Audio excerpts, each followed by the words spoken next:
At 6, everyone is taught to dial 911 if you're in an emergency, but some counties can now send help your way with just a simple text. 5 on your sides, Mercedes McKay takes us to Jefferson County, where officials are calling it life-saving.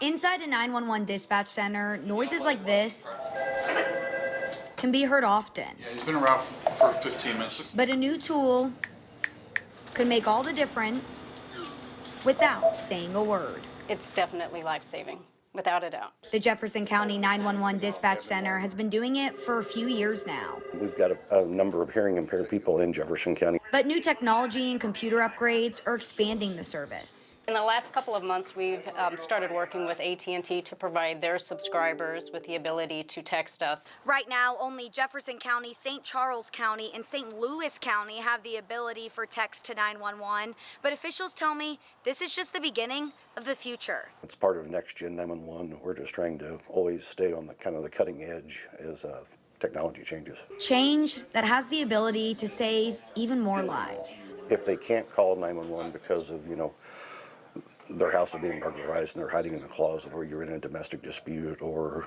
you're in the grocery store and the person in front of you is robbing the store, something like that. The dispatch center already witnessing the benefits of the silent call for help. We had a call recently where there was an 11-year-old whose parents were fighting, and that 11-year-old texted us.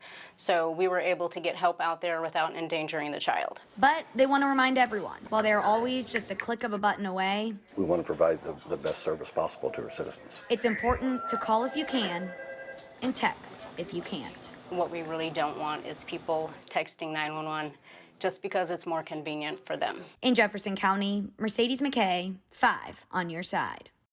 Jefferson County worked with AT&T to provide text to 911 and their customers. If you use another cellular company, you can still text 911, but the location for the dispatchers just won't be as accurate. The other companies are working to get the upgrades, and it should be running, we're told, in the next month or two.